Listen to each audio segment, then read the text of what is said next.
शांति 2/5/2021 प्रातः मुरली। ओम शांति। अव्यक्त बाप दादा रिवाइस 23/12/1987 मधुबन। आज की मुरली का शीर्षक दिया बाबा ने मनन शक्ति और मग्न स्थिति। आज डबल ताजधारी डबल राज्य अधिकारी बनाने वाले बाप विशेष अपने डबल विदेशी बच्चों से मिलन मनाने आए हैं। बाप दादा देख रहे हैं कि चारों ओर के डबल विदेशी स्नेही सहयोगी सदा सेवा के उमंग उत्साह से स्नेह और सेवा दोनों में आगे बढ़ते जा रहे हैं। हर एक के मन में यह उत्साह है कि हमें बाप दादा की प्रत्यक्षता का झंडा लहराना है।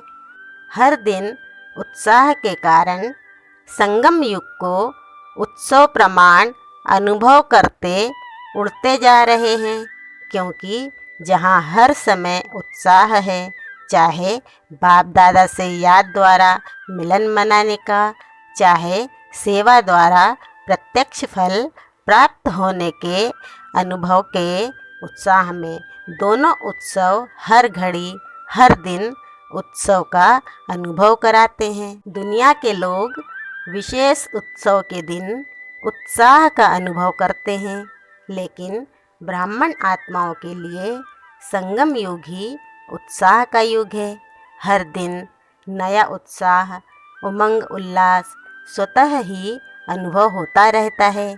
इसलिए संगम युग के हर दिन खुशी की खुराक खाते, बाप द्वारा अनेक प्राप्तियों के गुण गाते, डबल लाइट बन सदा उत्साह में नाचते रहते हैं। उत्सव में क्या करते हैं? खाते हैं, गाते हैं और नाचते हैं। अभी विदेश में विशेष क्रिसमस मनाने की तैयारियां कर रहे हैं। खाना, गाना, बजाना और नाचना यही करेंगे ना, और मिलन मनाएंगे। आप हर दिन क्या करते हो? अमृत वेले से लेकर रात तक यही काम करते हो ना। सेवा भी करते हो, सेवा अर्थात ज्ञान डांस करते हो। बाप दादा के गुणों के गीत आत्माओं को सुनाते हो। तो रोज उत्सव मनाते हो ना।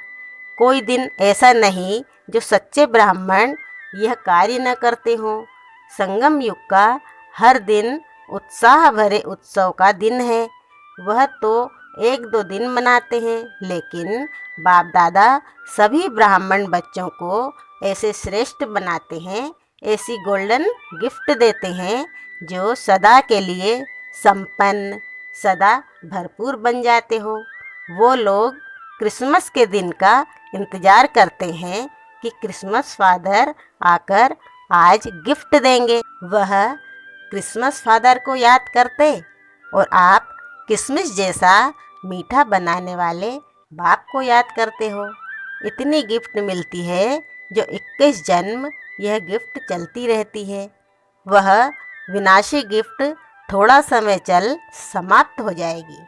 यह अविनाशी गिफ्ट अनेक जन्म आपके साथ रहेगी।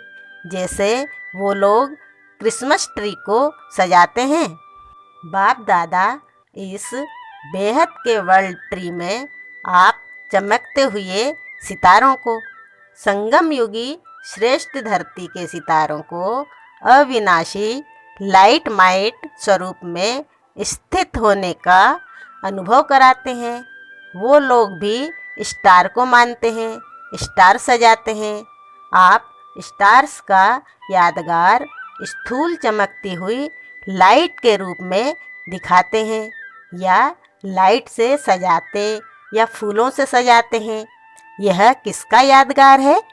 रूहानी खुशबूदार फूलों ब्राह्मण आत्माओं का। यह सब उत्सव आप संगम युगी ब्राह्मणों के उत्साह भरे उत्सवों के यादगार हैं। संगम युग पर कल्प वृक्ष के चमकते हुए सितारे, रूहानी गुलाब, आप ब्राह्मण आत्माएं हो। अपना ही यादगार स्वयं देख रहे हो। अविनाशी बाप द्वारा अविनाशी रत्न बनते हो, इसलिए अंतिम जन्म तक अपना यादगार देख रहे हो। डबल रूप का यादगार देख रहे हो। संगम युग के रूप का यादगार भिन्न भिन्न रूप से रीति से दिखाते हैं और दूसरा भविष्य देव पद का यादगार देख रहे हैं। न सिर्फ अपने रूप का यादगार देखते हो, लेकिन आप श्रेष्ठ आत्माओं के श्रेष्ठ कर्मों का भी यादगार है। बाप और बच्चों के चरित्र का भी यादगार है। तो अपना यादगार देख सहज याद आ जाता है ना कि हर कल्प हम ऐसी विशेष आत्माएं बनते हैं, बने थे, बने हैं और आगे भी बनते रहेंगे। बाप दादा ऐसे सदा याद में रहने वाले, जिन्हों का यादगार अभी है, ऐसे बच्चों को देख हर्षित हो रहे हैं। याद में रहने वालों का यह यादगार है। याद का महत्व यादगार देख रहे हो तो डबल विदेशी बच्चों को अपना यादगार देख खुशी होती है ना। बाप दादा को डबल विदेशी बच्चों को देख डबल खुशी होती है। क्यों? एक तो कोने कोने में कल्प पहले वाले बिछड़े हुए खोए हुए बच्चे फिर से मिल गए। खोई हुई चीज़ अगर मिल जाती है तो खुशी होती है ना। बाप तो सभी बच्चों को देख खुश होते, चाहे भारतवासी हों चाहे विदेशी। दूसरी बात डबल विदेशी बच्चों की है, जो भिन्न धर्म भिन्न रीति रस्म के पर्दे के अंदर छिपे हुए होते भी इस पर्दे को सहज समाप्त कर बाप के बन गए। यह पर्दा हटाने की विशेषता है। पर्दे के अंदर से भी बाप को जानने की विशेषता डबल विदेशियों की है। तो डबल खुशी हो गई ना। डबल विदेशी बच्चों का निश्चय और नशा अपना अलौकिक है। बाप दादा आज चारों ओर के डबल विदेशी बच्चों को विशेष सदा उत्साह में रहने वाले, हर दिन उत्सव मनाने वाले, हर दिन वरदाता बाप द्वारा विशेष वरदान व विशेष आशीर्वाद लेने की डायमंड गिफ्ट बड़े दिल से बड़े दिन के लिए दे रहे हैं। सदा उत्सव भरी जीवन भव, सदा सहज उड़ती कला के अनुभवी श्रेष्ठ जीवन भव। अच्छा, आज बाप दादा वतन में 3 प्रकार के बच्चों को देख रहे थे। 3 प्रकार कौन से देखे? पहला वर्णन करने वाले, दूसरा मनन करने वाले और तीसरा अनुभव में मग्न रहने वाले। यह 3 प्रकार के बच्चे देश विदेश के सभी बच्चों में देखे। वर्णन करने वाले ब्राह्मण अनेक देखे, मनन करने वाले बीज की संख्या में देखे, अनुभव में मग्न रहने वाले उससे भी कम संख्या में देखे।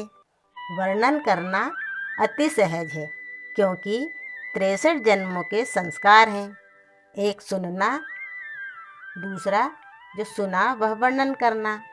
यह करते आए हो। भक्ति मार्ग है ही सुनना या कीर्तन द्वारा, प्रार्थना द्वारा वर्णन करना। साथ साथ देह अभिमान में आने के कारण व्यर्थ बोलना। यह पक्के संस्कार रहे हैं। जहाँ व्यर्थ बोल होता है वहाँ विस्तार स्वतः ही होता है। स्वचिंतन अंतर्मुखी बनाता है, पर चिंतन वर्णन करने के विस्तार में लाता है। तो वर्णन करने के संस्कार अनेक जन्मों के होने के कारण ब्राह्मण जीवन में भी अज्ञान से बदल ज्ञान में तो आ जाते हैं। ज्ञान को वर्णन करने में जल्दी होशियार हो जाते। वर्णन करने वाले वर्णन करने के समय तक खुशी व शक्ति अनुभव करते हैं, लेकिन सदाकाल के लिए नहीं। मुख से ज्ञानदाता का वर्णन करने के कारण शक्ति और खुशी। यह ज्ञान का प्रत्यक्ष फल प्राप्त हो जाता है, लेकिन शक्तिशाली स्वरूप सदा खुशी स्वरूप नहीं बन सकते। फिर भी ज्ञान रत्न है और डायरेक्ट भगवानुवाच हैं, इसलिए यथाशक्ति प्राप्ति स्वरूप बन जाते हैं। मनन करने वाले सदा जो भी सुनते हैं उनको मनन कर स्वयं भी हर ज्ञान की पॉइंट का स्वरूप बनते हैं। मनन शक्ति वाले गुण स्वरूप, शक्ति स्वरूप, ज्ञान स्वरूप और याद स्वरूप स्वतः ही बन जाते हैं, क्योंकि मनन करना अर्थात बुद्धि द्वारा ज्ञान के भोजन को हजम करना है। जैसे स्थूल भोजन अगर हजम नहीं होता है तो शक्ति नहीं बनती है, सिर्फ मुख के स्वाद तक रह जाता है। ऐसे वर्णन करने वालों को भी सिर्फ ज्ञान मुख के वर्णन तक रह जाता, लेकिन वह बुद्धि द्वारा मनन शक्ति द्वारा धारण कर शक्तिशाली बन जाते हैं। मनन शक्ति वाले सर्व बातों के शक्तिशाली आत्माएं बनते हैं। मनन करने वाले सदा स्वचिंतन में बिजी रहने के कारण माया के अनेक विघ्नों से सहज मुक्त हो जाते हैं, क्योंकि बुद्धि बिजी है तो माया भी बिजी देख किनारा कर लेती है। दूसरी बात, मनन करने से शक्तिशाली बनने के कारण स्वस्थिति कोई भी परिस्थिति में हार नहीं खिला सकती, तो मनन शक्ति वाला अंतर्मुखी सदा सुखी रहता है। समय प्रमाण शक्तियों को कार्य में लगाने की शक्ति होने के कारण जहाँ शक्ति है वहाँ माया से मुक्ति है, तो ऐसे बच्चे विजयी आत्माओं की लिस्ट में आते हैं। तीसरे बच्चे सदा सर्व अनुभव में मग्न रहने वाले। मनन करना यह सेकंड स्टेज है, लेकिन मनन करते हुए मग्न रहना यह फर्स्ट स्टेज है। मग्न रहने वाले स्वतः ही निर्विघ्न तो रहते ही हैं, लेकिन उससे भी ऊंची विघ्न विनाशक स्थिति रहती है, अर्थात स्वयं निर्विघ्न बन औरों के भी विघ्न विनाशक बन सहयोगी बनते हैं। अनुभव सबसे बड़े ते बड़ी अथॉरिटी है। अनुभव की अथॉरिटी से बाप समान मास्टर ऑलमाइटी अथॉरिटी की स्थिति का अनुभव करते हैं। मग्न अवस्था वाले अपने अनुभव के आधार से औरों को निर्विघ्न बनाने के एग्जाम्पल बनते हैं, क्योंकि कमज़ोर आत्माएं उन्हों के अनुभव को देख स्वयं भी हिम्मत रखती हैं, उत्साह में आती हैं। हम भी ऐसे बन सकते हैं। मग्न रहने वाली आत्माएं बाप समान होने के कारण स्वतः ही बेहद के वैराग्य वृत्ति वाली, बेहद के सेवाधारी और बेहद के प्राप्ति के नशे में रहने वाले सहज बन जाते हैं। मग्न रहने वाली आत्माएं सदा कर्मातीत अर्थात कर्म बंधन से न्यारी और सदा बाप की प्यारी हैं। मगन आत्मा सदा तृप्त आत्मा, संतुष्ट आत्मा, संपन्न आत्मा, संपूर्णता के अति समीप आत्मा है। सदा अनुभव की अथॉरिटी के कारण सहज योगी, स्वतः योगी ऐसी श्रेष्ठ जीवन, न्यारी और प्यारी जीवन का अनुभव करते हैं। उनके मुख से अनुभवी बोल होने के कारण दिल में समा जाते हैं और वर्णन करने वाले के बोल दिमाग तक बैठते हैं। तो समझा फर्स्ट स्टेज क्या है? मनन करने वाले भी विजयी हैं, लेकिन सहज और सदा में अंतर है। मगन रहने वाले सदा बाप की याद में समाये हुए होते हैं, तो अनुभव को बढ़ाओ, लेकिन पहले वर्णन से मनन में आओ। मनन शक्ति मग्न स्थिति को सहज प्राप्त करा लेती है। मनन करते करते अनुभव स्वतः ही बढ़ता जाएगा। मनन करने का अभ्यास अति आवश्यक है, इसलिए मनन शक्ति बढ़ाओ। सुनना और सुनाना तो अति सहज है। मनन शक्ति वाले, मग्न रहने वाले, सदा पूज्य, वर्णन करने वाले सिर्फ गायन योग्य होते हैं। तो सदा अपने को गायन पूजन योग्य बनाओ, समझा। सेवाधारी तो तीनों हैं, लेकिन सेवा का प्रभाव नंबरवार है। नंबरवार में नहीं आना, नंबर 1 बनना। अच्छा, सदा अपने को डबल राज्य अधिकारी, डबल ताजधारी, श्रेष्ठ आत्मा अनुभव करने वाले, सदा मनन शक्ति द्वारा मगन स्थिति का अनुभव करने वाले, सदा बाप समान अनुभवी, मास्टर ऑलमाइटी अथॉरिटी स्थिति के अनुभवी मूर्त बनने वाले, सदा अपने शक्तिशाली पूज्य स्थिति को प्राप्त करने वाले, ऐसे नंबर 1 सदा विजयी बच्चों को बाप दादा का याद प्यार और नमस्ते। और हम रूहानी बच्चों की रूहानी माता पिता बाप दादा को याद प्यार, गुड मॉर्निंग और नमस्ते नमस्ते नमस्ते। ओम शांति बाबा, ओम शांति। शुक्रिया बाबा, शुक्रिया। विदेशी भाई बहनों के ग्रुप से, विदेश में रहते स्वदेश स्वस्वरूप की सदा स्मृति में रहने वाले हो। जैसे बाप परम धाम से इस पुराने पराये देश में प्रवेश हो जाते हैं, ऐसे आप सभी भी परम धाम निवासी श्रेष्ठ आत्माएं, सहज योगी आत्माएं ऐसे अनुभव करती हो कि हम भी परम धाम निवासी आत्माएं इस साकार शरीर में प्रवेश कर विश्व के कार्य अर्थ निमित्त हैं। आप भी अवतरित हुई ब्राह्मण आत्माएं हो। शूद्र जीवन समाप्त हुई, अब शुद्ध ब्राह्मण आत्माएं हो। ब्राह्मण कभी अपवित्र नहीं होते। ब्राह्मण अर्थात पवित्र। तो ब्राह्मण हो या मिक्स हो, दोनों नाव में पांव रखने वाले नहीं, एक ही नाव में दोनों पांव रखने वाले। तो ब्राह्मण आत्माएं अवतरित आत्माएं हैं। वैसे भी जो भी आत्माएं अवतार बनकर आई हैं, अवतार रूप से प्रसिद्ध हैं। वह किस लिए आती हैं? श्रेष्ठ परिवर्तन करने के लिए। तो आप अवतारों का काम क्या है? विश्व परिवर्तन करना, रात को दिन बनाना, नर्क को स्वर्ग बनाना। इतना बड़ा कार्य करने के लिए अवतरित हुए हो, अर्थात ब्राह्मण बने हो। यह काम याद रहता है ना? लौकिक सर्विस भी किस लिए करते हो?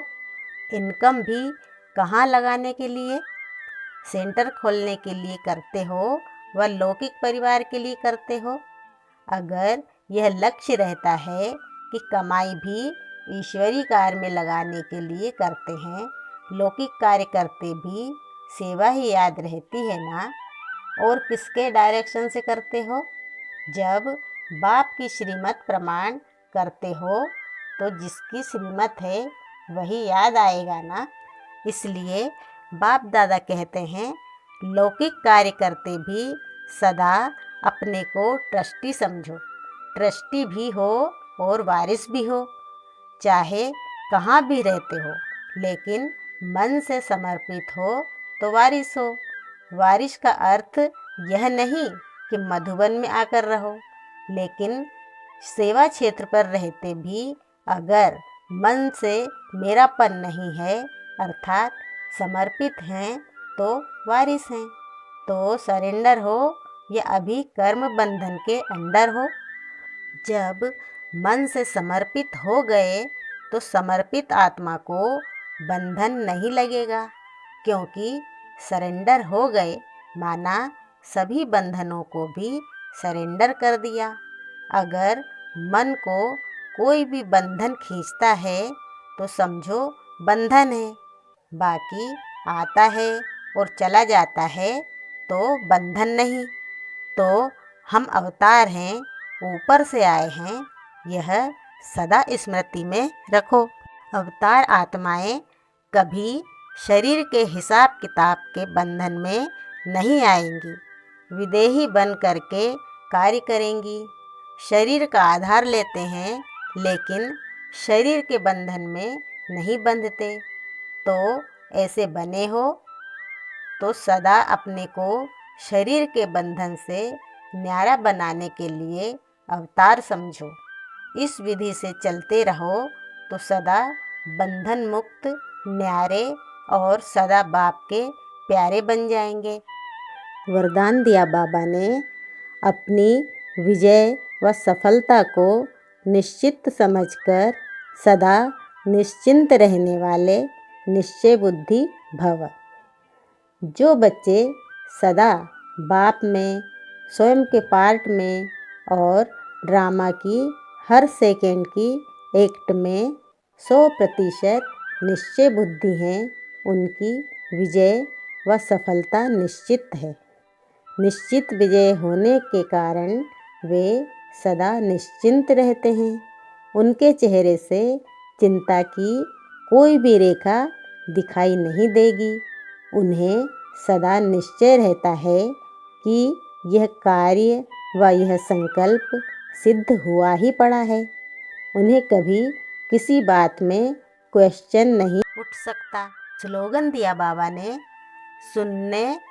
सुनाने में भावना और भाव को बदल देना ही वायुमंडल खराब करना है। ओम शांति।